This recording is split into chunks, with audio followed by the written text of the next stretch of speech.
दखुन बेनी हलाउने आमो चोरानी रे तुझो काजे तुझो राजा मरुन जाए दे मके दखुन बेनी हलाउने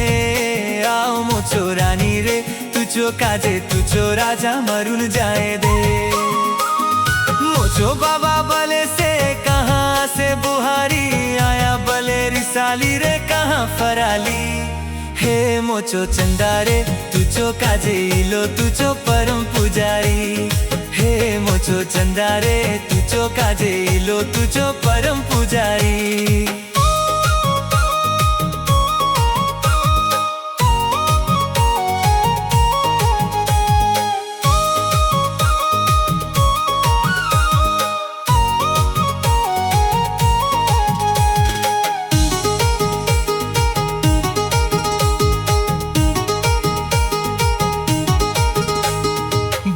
धरुन मनावो किले से हे मोचो रानी रे आमचो घरे जावाले रिस छाडून दे बोबो धरुन मनावो किले से हे मोचो चंदारे आमचो घरे जावाले रिस छाडून दे होटल ने कुआए दे सिनेमा दाखाए दे भुलुक जावा दंते वाड़ा भांसी हजारी आमो चोरानी रे तुझो काजे इलो तुझो परम पुजारी आमो चोरानी रे तुझो काजे इलो तुझो परम पुजारी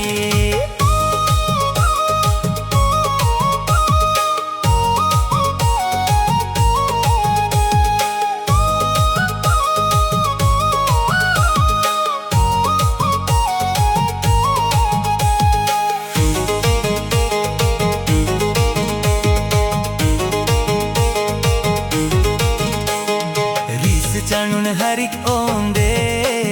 मोचो चंदारे झगड़ा धंधा करे नाही माया करेंदे रीस छाड़ून हरिक ओंदे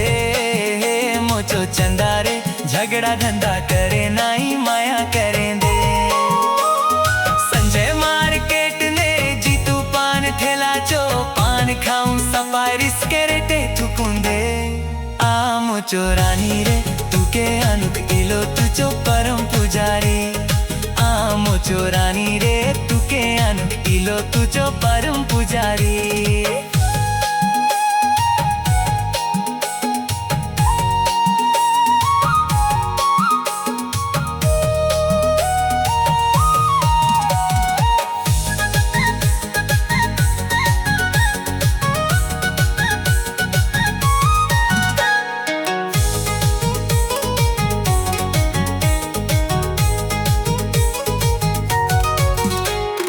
नुआ नुआ कपड़ा घेने दे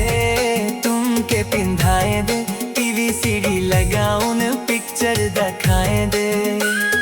नुआ नुआ कपड़ा घेने दे तुमके पिंधाए दे टीवी सीडी लगाऊन पिक्चर दिखाए दे मोचो गाँव पोरोक मेली भानसी गाँव लेके सेट अनु तुके गीत सुनाए दे आमो चोरानी रे तुके अनुक इलो तुझो परम पुजारी आमो चो चंदारे